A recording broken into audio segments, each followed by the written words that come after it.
I still remember the day I first set foot on the property, a hidden gem just off a winding road with lush trees and a small creek running through the backyard. I'd always dreamed of having a home near water. The gentle sound of running water had a soothing effect on me, making me feel at peace after a long day. From the moment I saw that creek, I knew this was where I belonged. Little did I know that something so tranquil could spark the biggest conflict of my life. When I moved in, I wasn't too worried about the homeowners association. I assumed they were just people who cared about the neighborhood, enforcing basic community standards. At first, I admired their neat little monthly newsletters full of reminders about trash pickup schedules and yard maintenance tips. But behind the polite facade, there lurked a far more controlling influence, particularly in the form of the HOA president, Mr. Walker. He was notorious for writing angry emails if a lawn grew half an inch too long, or if a fence color wasn't to his liking. Things took a turn for the worse when Mr. Walker paid me a friendly visit a few weeks after I settled in. He stood at my doorstep in his pressed polo shirt, a forced smile on his face. Through that fake grin, he hinted that my natural landscaping around the creek looked messy and could reduce property values in the neighborhood. I didn't think much of it at the time. I politely nodded along, hoping to avoid unnecessary conflict. I'd seen small-town busybodies before, and they usually lost interest if you didn't push back. But shortly after that visit, the letters began, one after another, each more demanding than the last. Trim the branches, eliminate weeds, ensure the creek doesn't overflow onto communal land. His words dripped with condescension, as if my humble little creek was single-handedly dragging down the property values of every home on the block. It was absurd, but I still tried to comply, until the day I saw something that made my blood boil. A small team of workers blocking the natural flow of water in my own backyard creek under Mr. Walker's orders. He claimed it was for the safety and cleanliness of the neighborhood, but I knew it was all about control. In that moment, standing by my silent, barricaded creek, I realized that I was in for a long fight. I would never have guessed just how far I'd have to go to protect what was mine, or how satisfying it would feel to finally turn the tables on a power-hungry HOA president. A few days after I discovered the newly erected barrier in my creek, I marched straight to Mr. Walker's house. My patience had run dry. No one blocks off part of my property without at least discussing it with me first. But when I knocked on his door, all I got was an annoyed sigh and a dismissive shrug. He stood there, leaning against the doorframe as if I were a solicitor selling magazines, refusing to even acknowledge the seriousness of the situation. "Your creek is a nuisance," he declared in a clipped tone. "The board had to intervene because it might overflow and damage nearby properties." His words oozed self-importance, and he made it clear he believed he had the full backing of the HOA. I tried to protest, explaining that altering the flow of water could cause real ecological damage, not to mention the fact that it was my land, my creek. But Mr. Walker brushed me off, saying, "You'll thank us once you realize it's for your own good." That night, unable to sleep, I pored over the HOA bylaws. I studied every line, looking for any clause that permitted them to do something this invasive. The more I read, the more furious I became. While the bylaws gave the HOA certain rights regarding community standards, nowhere did it authorize them to alter private property, especially something so significant as a creek. Yet Mr. Walker seemed to believe he was above the rules. He prided himself on making examples of anyone who dared to resist. Before long, I discovered I wasn't alone. A few neighbors mentioned run-ins with him over petty infractions like mailbox color or the orientation of holiday decorations. People whispered stories of how he would threaten hefty fines, or even foreclosure if they didn't bend to his will. That kind of power lust was dangerous. The following week, the HOA sent me an official notice, complete with their gold-embossed letterhead, claiming that my creek barrier was now a permanent fixture, authorized by a special measure to protect community property values. They also slapped me with a cleaning fee for neighboring land runoff. I felt my hands shaking as I read the letter. It was the perfect example of bureaucratic bullying, punishing me for an issue they had created. Rage bubbled inside me, and in that moment, I made up my mind. I wasn't going to take this lying down. If they wanted a fight, I would make sure I fought with every resource I had, and then some. Not one to be intimidated by a gilded letterhead, I started looking for allies. My first move was to knock on a few doors to see if other residents shared my frustrations. It turned out Mr. Walker's reputation was well earned.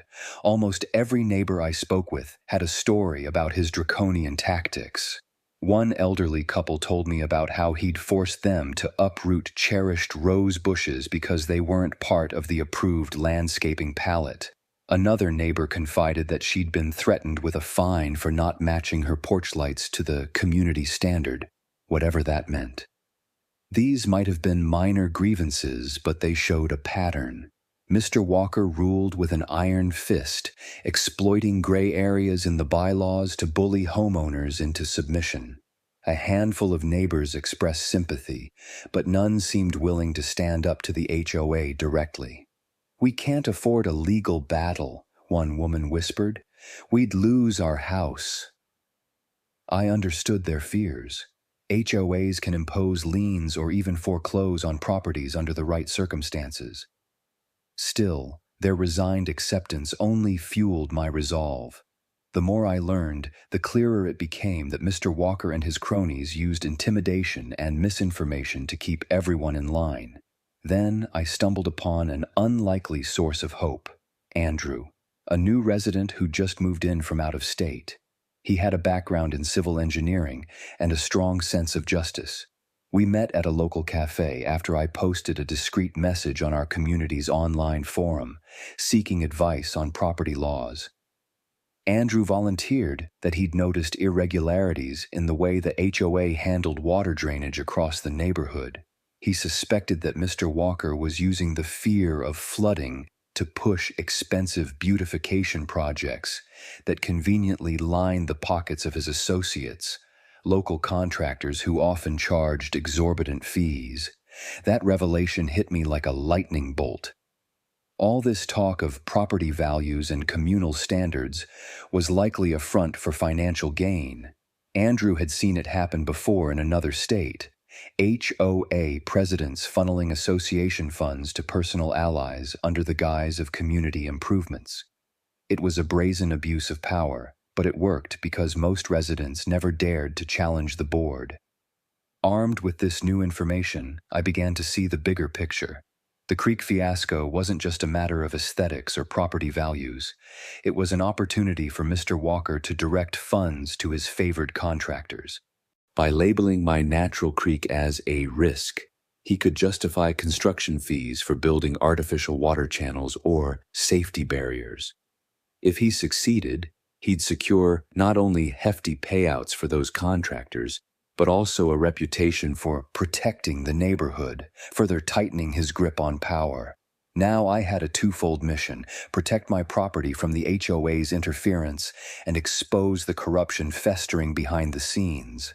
I just needed a plan, one that would deliver a knockout blow to Mr. Walker and leave no doubt as to who was really to blame for any devaluation in our community. I knew that if I wanted to expose Mr. Walker, I couldn't just rely on rumors or overheard conversations. I needed concrete evidence, documents, invoices, maybe even internal emails that proved he was profiting from these so-called community improvements. But how was I going to get my hands on that kind of information? Andrew suggested a cautious, methodical approach. He offered to help me analyze any financial records we could find, pinpointing where the funds might be getting siphoned off. But first, we needed access. I decided to attend the next HOA board meeting, something I'd never done before. Part of me was nervous. Facing a room full of people who likely shared Mr. Walker's mindset wasn't exactly my idea of a good time. Still, if I wanted answers, I had to be in the room where decisions were made. The meeting was held in the community center, a sterile place with beige walls and fluorescent lights that only served to amplify the tension. Mr. Walker sat at the head of a long conference table, flanked by two board members who seemed more like yes men than independent voices. They gave their reports on budget allocations, new compliance guidelines, and upcoming improvement projects. That's when I raised my hand and politely inquired about the recent work done on my creek. I asked for a copy of the project's invoice, the permit documentation, and the official vote that authorized the construction. Mr. Walker's smug grin faltered for a moment. He glanced at his board members, who fumbled with a few papers before claiming the documents were still being finalized. It was a flimsy excuse, one that made the rest of the homeowners in the room shift uncomfortably in their seats. After the meeting, a few neighbors quietly approached me, intrigued by my line of questioning. They wanted to know what was going on and whether I actually had proof that the HOA was stepping outside its legal bounds. I told them I didn't yet, but I was close. Their curiosity, and maybe a budding sense of rebellion, was exactly what I'd been hoping to spark. If enough people grew suspicious, the board would have no choice but to produce the paperwork or risk looking like they were hiding something. Leaving the community center that night, I felt a strange mix of anxiety and excitement. I had publicly challenged Mr. Walker, and I could tell he didn't appreciate it, but if I was going to take him down, I'd need to tread carefully, gathering small victories so I could stay under the radar until I had enough ammunition for a final blow. Little did he know, I was just getting started, and his arrogant confidence would prove to be his greatest weakness. After that tense board meeting, I threw myself headfirst into uncovering the HOA's hidden dealings. Andrew and I spent evenings sifting through public records, searching for building permits or community budget summaries that could reveal any discrepancies. We found countless line items for greenbelt improvements and flood mitigation, but the numbers didn't match the visible work being done around the neighborhood. Large sums vanished into what seemed like thin air. Yet we still lacked the smoking gun, tangible proof tying Mr. Walker to personal profit. Just when I thought we were at a standstill, I received an anonymous note in my mailbox. It read, "Look closer at the security invoices. Walker's friend owns the company." There was no signature, just a cryptic hint scribbled on a torn piece of paper. I felt my pulse quicken as I considered who might have sent it. Perhaps it was one of the board members with a guilty conscience, or maybe a neighbor who wanted to stay out of the spotlight. Either way, it was the lead we needed. I dug into the HOA's records more aggressively, focusing on any mention of security enhancements. I discovered a pattern. Every few months, the board approved new neighborhood security measures, from cameras in the common areas to additional patrols for vandalism deterrence. But the invoices were astronomical, and each one was paid out to the same LLC. Andrew quickly traced the LLC back to an address across town, a small, nondescript building that supposedly housed a security firm. Digging deeper, he discovered the firm's listed owner was none other than a relative of Mr. Walker's best friend, a local businessman who'd been at HOA social events, always close to the president. It wasn't definitive proof, but it was enough to show a conflict of interest. Why would the HOA spend thousands of dollars on unproven security measures from an unlicensed firm? It became increasingly clear that Mr. Walker leveraged these contracts to channel money toward his associates. And once we uncovered that single thread, we saw how it all tied together. Extravagant landscaping projects by the same two companies, each linked to people in Mr. Walker's network, each raking in hefty fees.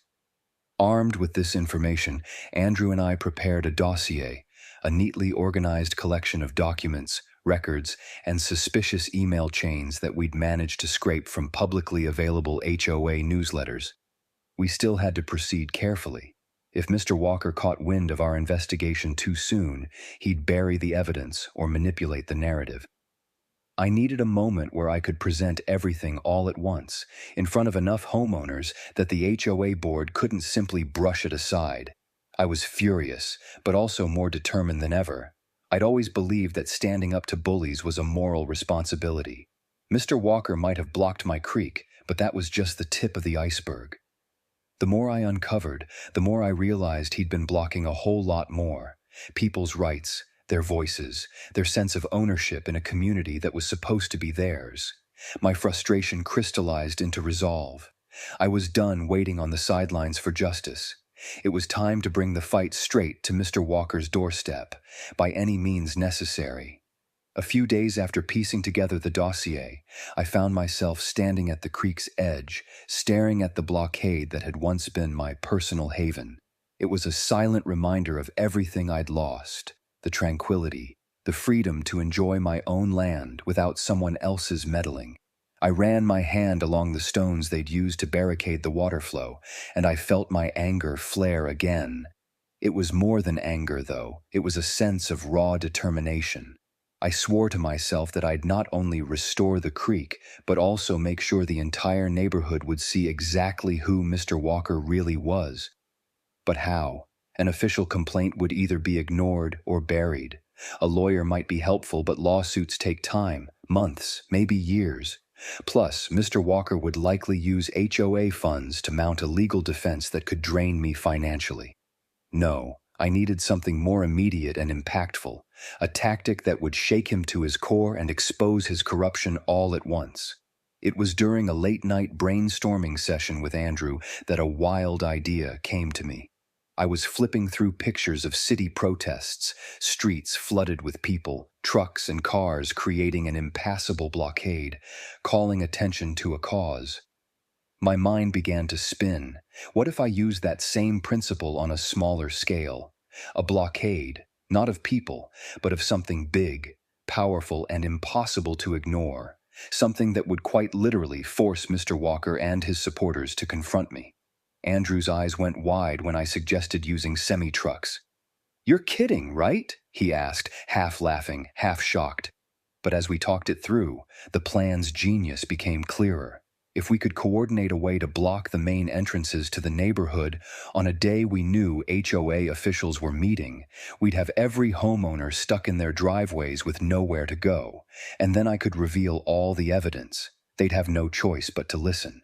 Of course, the plan would require meticulous timing and a few sympathetic truck drivers willing to help. Fortunately, I had a family friend in the freight business who despised unethical HOAs after a bad experience of his own. When I presented the idea, he didn't hesitate to offer his assistance. He had enough connections to get a small fleet of trucks to my neighborhood at the drop of a hat. Still, it was risky. If it backfired, the HOA might call the police, and I'd have to deal with trespassing or obstruction charges, but something told me the reward was worth the risk. If we pulled this off, Mr. Walker wouldn't just be inconvenienced, he'd be publicly challenged, his authority directly undermined. And in that chaotic moment, I'd unleash the evidence Andrew and I had gathered, forcing the community to confront the truth. I looked at Andrew, both of us grinning at the audacity of what we were about to do. With each step closer to the big day, the dread and excitement churned in my stomach. I was about to stage a showdown unlike anything our little neighborhood had ever seen. The next time Mr. Walker tried to show off his power, he'd find himself on the wrong side of a line of roaring diesel engines with nowhere to hide. In the days leading up to the HOA meeting, I moved through the neighborhood as though everything was normal. I still got out the trash on collection day, waved to neighbors during my evening strolls, and even feigned politeness when I saw Mr. Walker pruning his perfectly manicured hedges. But inside, I was buzzing with anticipation. Every so often I'd catch Mr. Walker eyeing me suspiciously, as if sensing a shift in the air. My refusal to escalate our feud publicly must have puzzled him, but I needed him to believe I'd given up, to lull him into a sense of false security. Meanwhile, Andrew and I meticulously ironed out the details for the big day. My friend in the freight business had arranged for 3 massive semi-trucks to roll into our community on the afternoon of the HOA board meeting.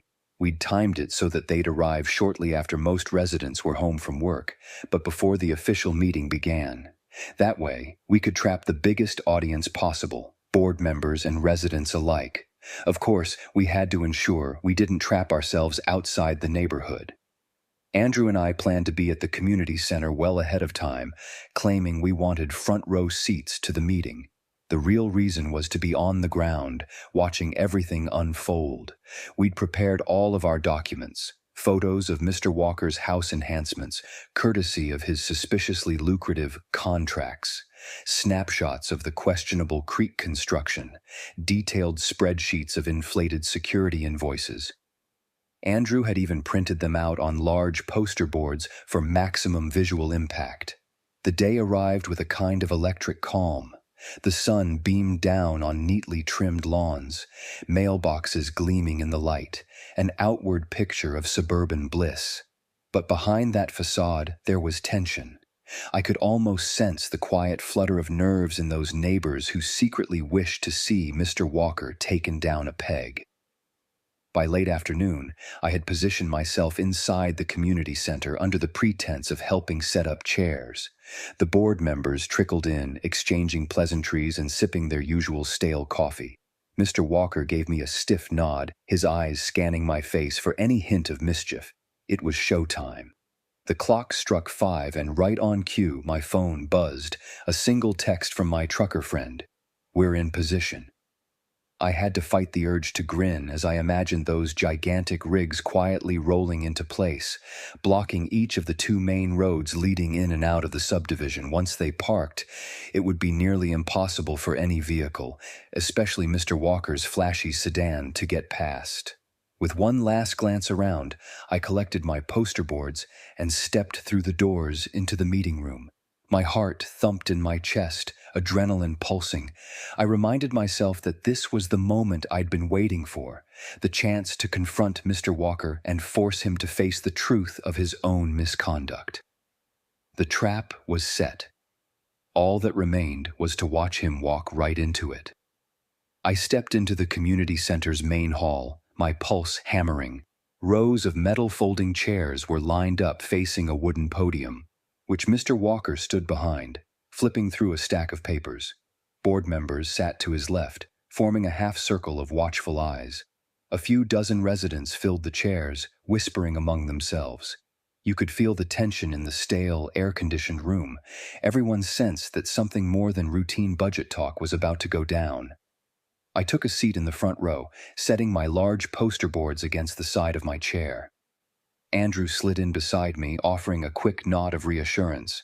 We had agreed on a signal. Once I cleared my throat twice, he would begin distributing copies of our evidence package to the homeowners who were present. It was a covert way to ensure nobody could whisk the documents away before people had a chance to read them.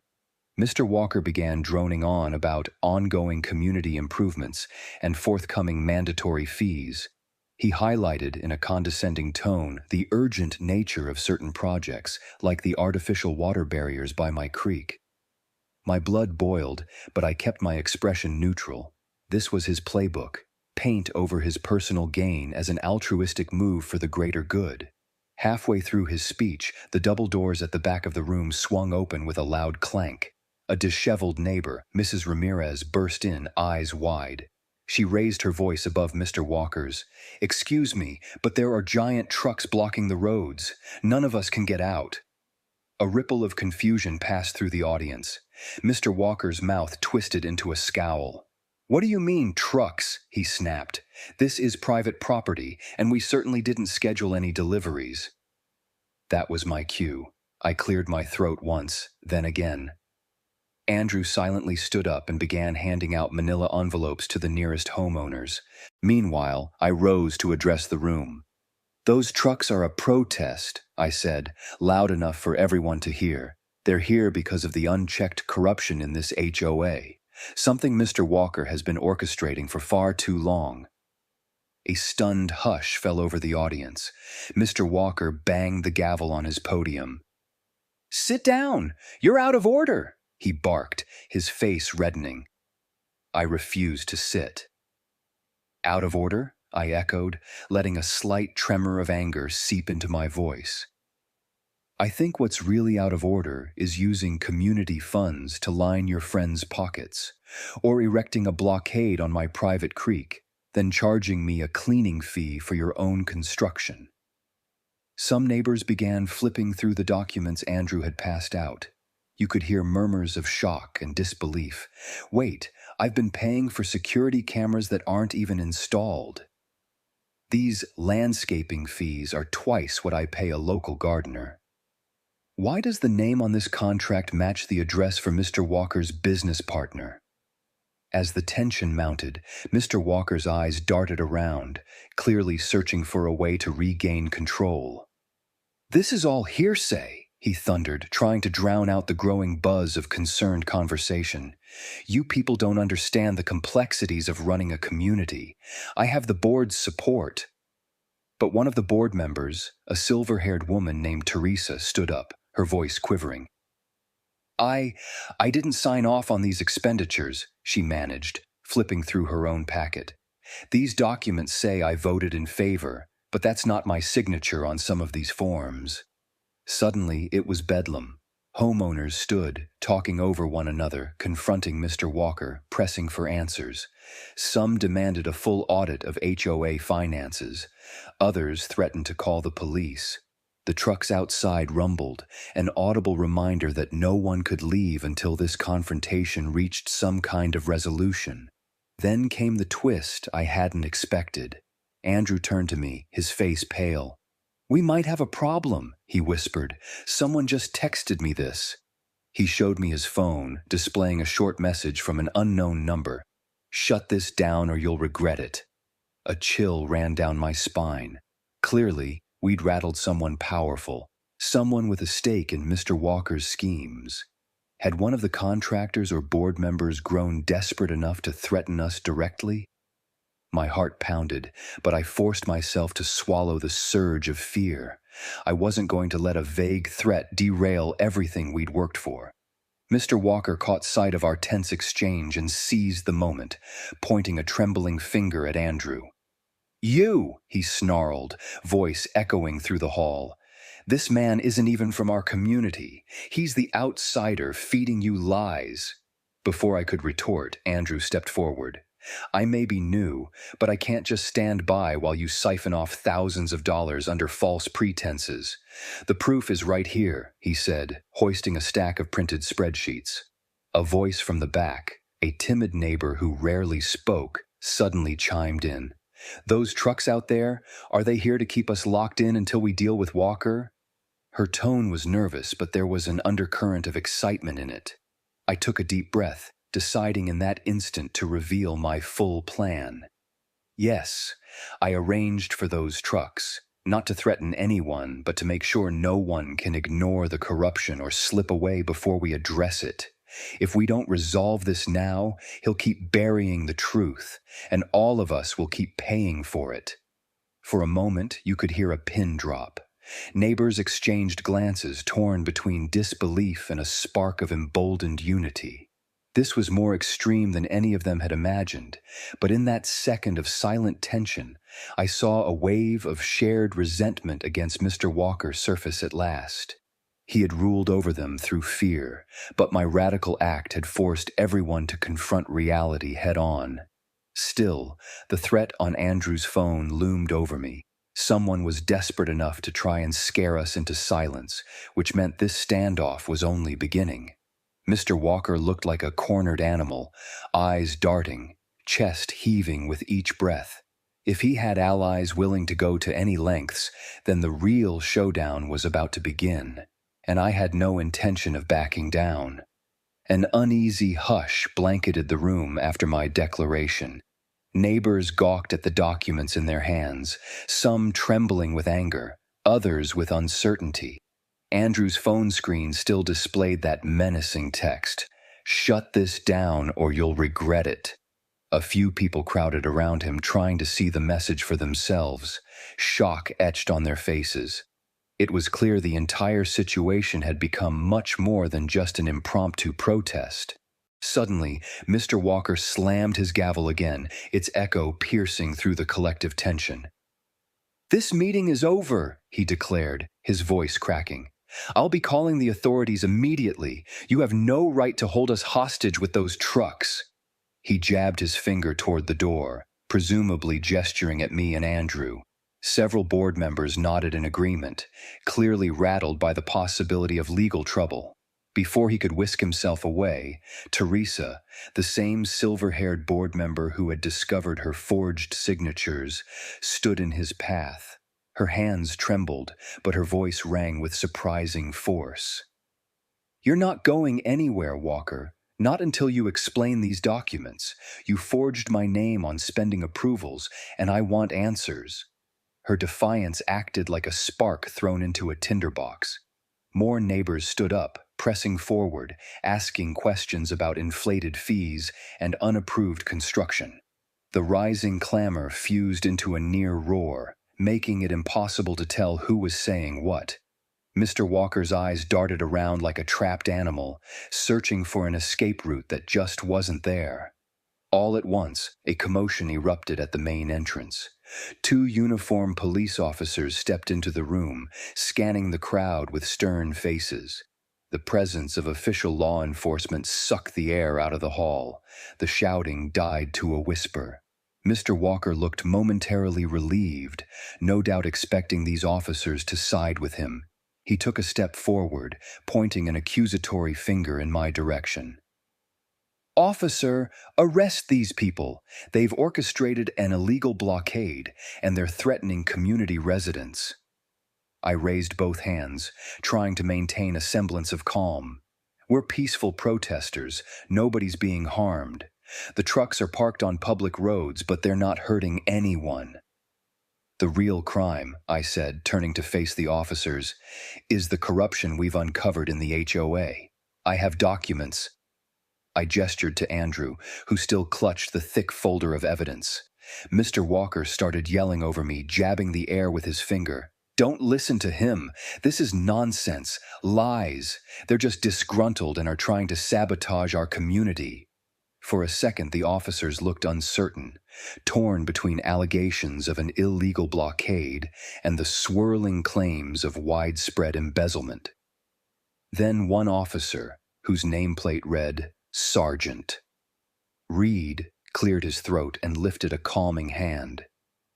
"We received a complaint about blocked roadways, so we have to address that, but if there are documents of potential fraud, we'll need to see them too."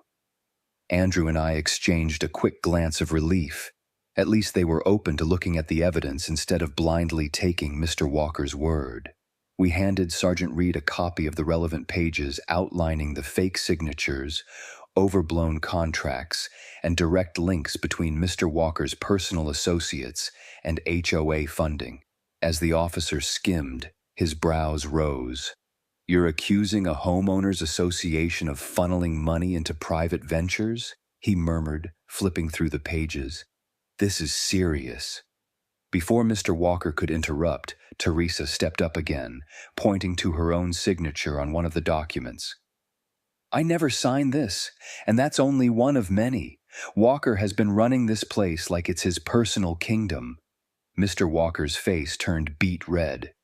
"You're turning against me, after all I've done for this neighborhood?" His voice cracked, turning almost pleading. "Teresa, think about your position on the board. Think about your family. We all agreed on this, remember?" She shook her head, her voice trembling. No, we didn't, Walker. And if I stand by and let this continue, I'm just as guilty." By now, the second officer was flipping through documents on a nearby table while Sergeant Reed eyed Mr. Walker warily. "Sir," he said carefully, "we'll need you to stay for questioning. This is looking more like a financial crime under the guise of community oversight." A strangled cry came from near the doorway. "They're lying." An unfamiliar figure, a stocky man in a dark polo shirt, pushed his way toward Andrew. My heart lurched. Could this be the person who sent the threatening text? I tensed, ready to intervene if things got physical. The newcomer seized Andrew by the shoulder, spinning him around. "You're not from here. You have no right to meddle in our business." Before the officers could react, Andrew shoved the man's arm away. "I have every right," he said, voice shaking with controlled anger. When I see corruption hurting decent people, now back off." The man glared, his lips curling. For a moment I thought he might actually throw a punch. Then Sergeant Reed placed himself between them. "That's enough," the officer said firmly. He guided the man away from Andrew, telling him to calm down or face charges. The tension crackled, and for a heartbeat, I imagined an all-out brawl erupting right there in the community center. As the dust settled, someone sidled up next to me, a neighbor I recognized as a quiet retiree named Dolores. Her eyes shone with a mixture of fear and resolve. "You did the right thing," she whispered, glancing at the lines of trucks visible through the window. "But be careful. Some folks in this neighborhood are too close to Walker and his money. They'll do anything to protect him." Her words sent a shiver through me. That threat Andrew received was still a burning question. Who sent it? And how far were they willing to go? If Mr. Walker had half the neighborhood in his pocket, then we might be in more danger than I initially thought. Still, seeing the crowd of residents now flipping through the evidence, confronting board members, and demanding transparency, I felt a surge of confidence. The community was waking up, and once the truth was out, fear wouldn't hold them back anymore. As the police continued their inquiries, Mr. Walker lingered near the podium, phone clutched in his hand. His expression was a mask of rage and desperation, and somewhere, behind those eyes, I sensed he wasn't done fighting yet. The next move he made, I realized, could be even more extreme, because a cornered opponent is often the most dangerous. By the time the police finished gathering preliminary statements, dusk had settled over the neighborhood. The fluorescent lights inside the community center painted harsh angles across the concerned faces of neighbors still poring over our evidence packets. Outside, the semi-trucks remained in place like silent sentinels, their headlights glowing in the dim evening air. A few residents had ventured out to inspect the blockade firsthand, craning their necks to see how fully the massive rigs obstructed the roads. Standing beside one of the picture windows, I felt my stomach twist with apprehension. The conversation with the officers had been terse. While they acknowledged the suspicious paperwork, they urged me to move the trucks. "We can't condone blocking a public street indefinitely," Sergeant Reed said, sighing. "Even if you have a valid point, you're tying our hands." I understood his perspective, but I also knew that if the trucks left too soon, Mr. Walker might flee, or erase digital records, or bully the board members into retracting their claims. He was desperate, and desperate people could be unpredictable. Across the room, Mr. Walker whispered fiercely with the stocky man who had confronted Andrew earlier. Both of them shot occasional glares my way. I could only imagine what they were plotting. As the night wore on, Andrew and I took a quick break outside. The crisp air was a welcome change from the stuffiness of the community center. "We really stirred up a hornet's nest in there," Andrew muttered, rubbing the tension from his neck. "This is bigger than a single conflict now. Walker's been padding pockets for years." I nodded, stuffing my hands into my jacket pockets. "We have the evidence. Most of the residents are on our side now. But that text, whoever threatened you isn't bluffing. They could be working with Walker, or maybe a contractor who stands to lose big. Either way, we need to watch our backs." Suddenly, headlights flashed across us as a black SUV roared to a stop nearby. Out jumped a woman in a sharp suit, someone I'd never seen before. She marched straight up to us, chin held high in challenge. "Are you the two causing all this trouble?" she demanded, voice tinged with exasperation. She introduced herself briskly as Ms. Crane, the HOA's legal counsel, apparently called in at the last minute. "Mr. Walker contacted me for emergency representation," she said, scanning our faces with cold precision. "And from what I've heard, you're orchestrating illegal activities." I swallowed hard, carefully choosing my words. "We're protesting Mr. Walker's misuse of HOA funds. We have documentation." She cut me off. "I know what you think you have, but blocking the roads is an unlawful act. If you continue, you open yourselves up to personal liability, property damage, interference with emergency vehicles, you name it. This is your final warning." Anger flared within me, but I kept my tone controlled. What about the years of forged signatures and fraudulent invoices? Aren't you concerned about that? Her lips thinned. If you truly have evidence of wrongdoing, present it through proper legal channels. The trucks, the confrontation, that's vigilante justice. Andrew stepped forward. You want us to trust the system? Mr. Walker practically owns this HOA. We're making sure he can't just slip away. Ms. Crane's expression flickered, whether with genuine doubt or annoyance, I couldn't tell. You'll regret this approach, she said quietly before turning away. There are better ways to handle your grievances. I watched her disappear through the doors of the community center, the faint echoes of her heels tapping on the linoleum. My pulse pounded with a mix of defiance and dread.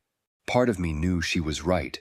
We were skirting the law with our protest, but if we gave up now, all our momentum would vanish. Walker would manipulate the narrative to paint us as criminals, and the rest of the community's newly awakened outrage might sputter out under legal threats. As the night deepened, Andrew and I returned inside to find the atmosphere even more charged. Residents and board members stood in clusters, talking in hushed but tense voices. Some were on the verge of panic, worried about retribution or lawsuits. Others seemed emboldened, brandishing the evidence we'd given them, determined to pry answers out of the board. Through it all, Mr. Walker hovered near Ms. Crane, both of them conferring in grim undertones. His eyes flicked my way once or twice, brimming with barely contained fury. In that moment, as a neighbor tugged me aside to ask if we'd be moving the truck soon, I realized our grand stunt, while effective in forcing a confrontation, had only escalated the stakes. We had ripped the bandage off a festering wound, and now the entire neighborhood bled with suspicion and fear. Walker wasn't done yet, and neither were his allies. The question remained, would we have time to secure a definitive victory before the backlash crushed us? I felt a hand squeeze my shoulder. It was Andrew, silently telling me to stay strong. With a single nod, I steeled myself for whatever came next. If Walker wanted to play legal hardball, if he had dark allies lurking in the shadows, fine. I'd face them head on, because at this point, backing down wasn't an option. We had to see this through to the bitter end. Tension crackled in the air as the meeting wound down for the night. Some neighbors slipped out of the community center, on foot because the roads remained blocked, to check on their homes or talk among themselves in private. Others lingered, hoping for more answers or a solution that didn't involve the possibility of lawsuits. The only thing everyone seemed to agree on was that the neighborhood had never felt so divided.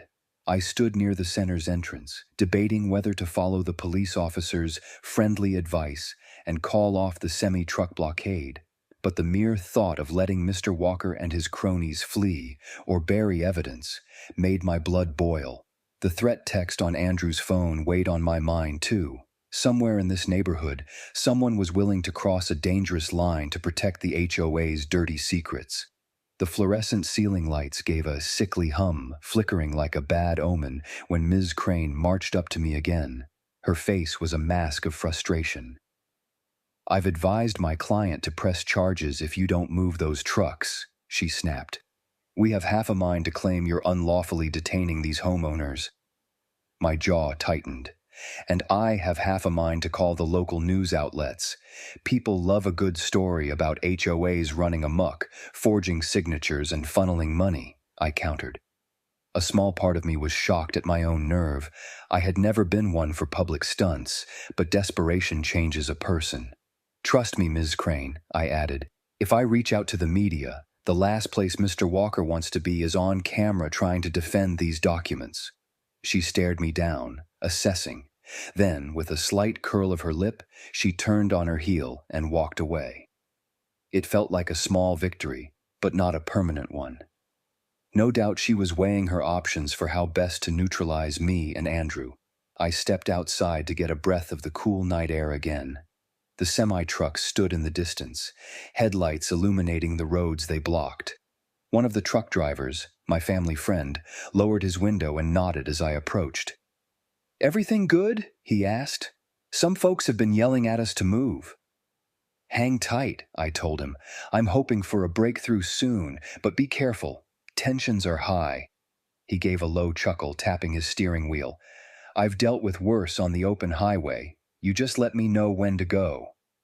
I thanked him and scanned the darkened street.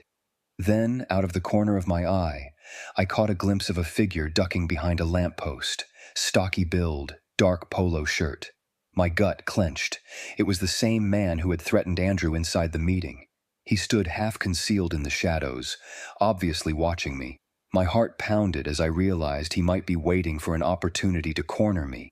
Trying to appear calm, I pretended not to notice him and stepped further away from the trucks, edging toward a side street lit by only a single flickering lamp.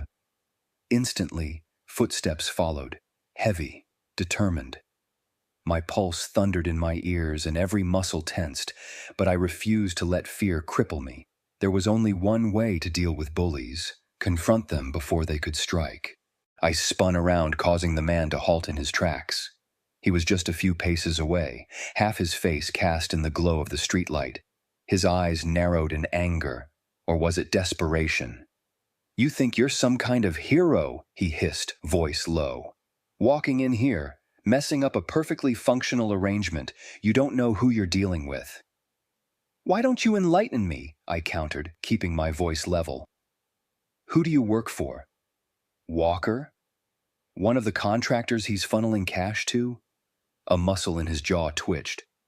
"I'm just reminding you that this story can end in more ways than one," he said cryptically. "People lose more than just money when they cross the wrong line." A chill rippled through me. This was no idle threat. He was implying real harm could come my way if I didn't back off. But instead of stepping back, I stepped forward. "Is that so?" I asked, my heart beating so hard I wondered if he could hear it. "I guess we'll see which line you cross first." He let out a scoff, then took one menacing step closer. For a heartbeat, I thought we'd come to blows under the flickering streetlight. But then headlights rounded the corner, a neighbor's SUV maneuvering past the trucks on a side street. The glare washed over us, and in that moment of brightness, the man retreated with a sneer, disappearing into the darkness. When the vehicle had passed, he was gone. A cold sweat coated my skin. Adrenaline buzzed in my veins as I realized I'd just brushed against a very real danger. He was more than just Mr. Walker's lackey. He seemed personally invested in keeping the HOA's secrets under wraps. And if Ms. Crane was the legal muscle, this man was clearly the physical enforcer. Once I composed myself, I made my way back to the community center. No way was I leaving Andrew alone in that hotbed of tension. Right now, he was my anchor, and we needed to stick together if we wanted to see this through. I tried to swallow my fear and convert it into determination instead. If they thought intimidation would make me crumble, they were wrong. Stepping back into the fluorescent light, I found Andrew pacing anxiously by the entrance. "Hey, I was just about to come looking for you," he said, eyes flicking nervously to the door. "Something's up.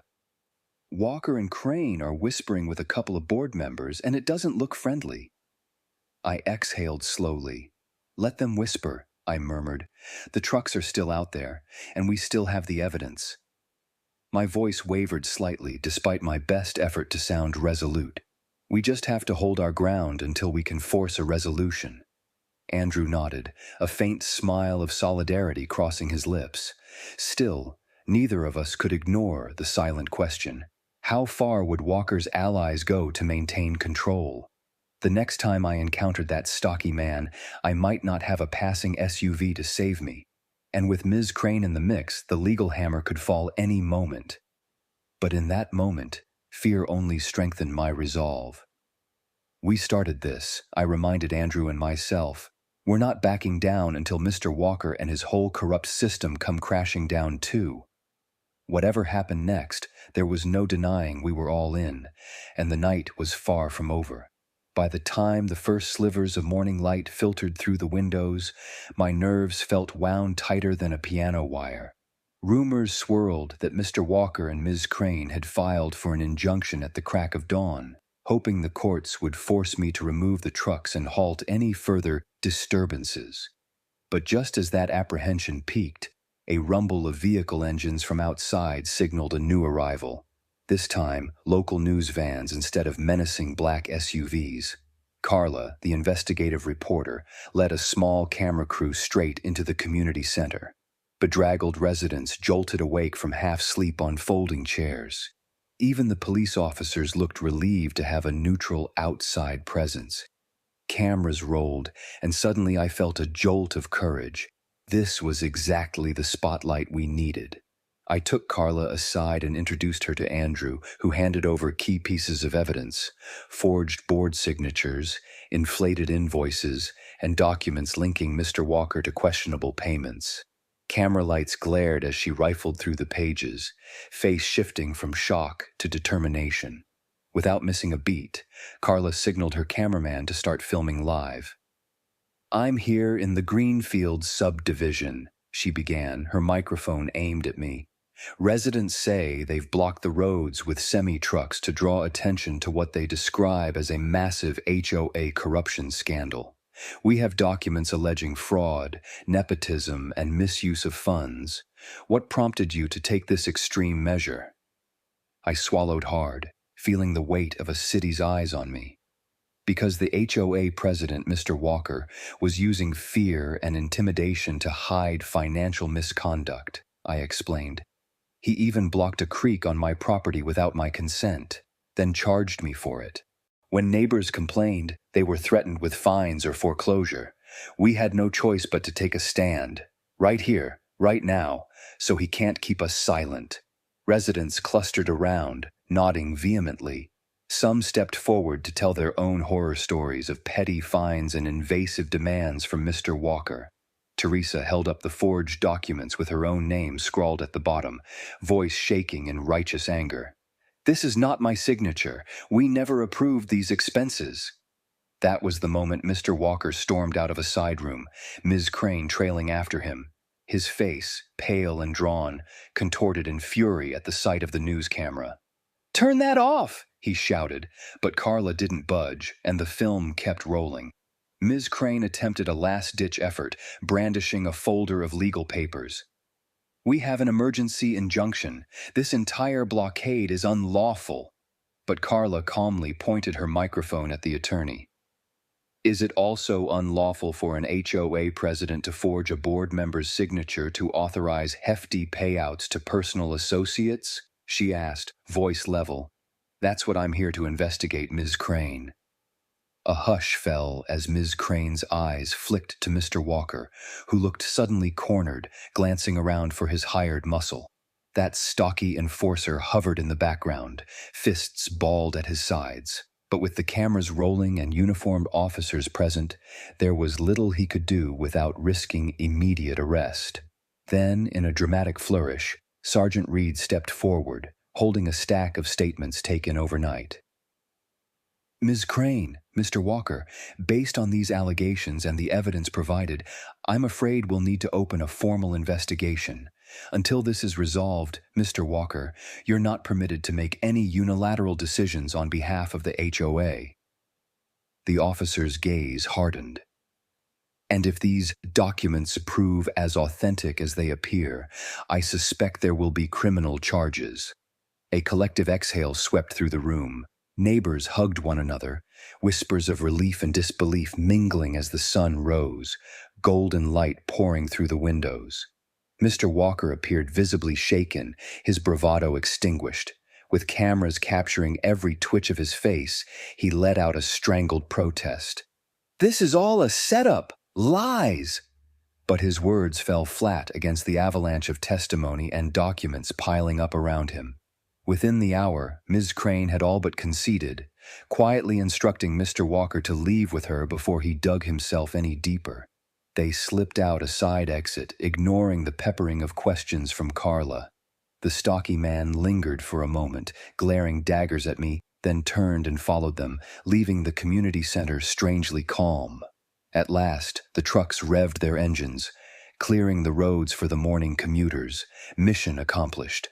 The blockade was no longer necessary. The entire city was now watching, and Mr. Walker couldn't hide behind closed doors.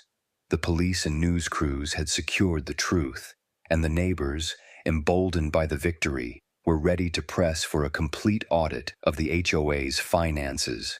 As Andrew and I stepped outside, a wave of neighbors surrounded us, thanking us for exposing the corruption they'd long suspected but feared to challenge.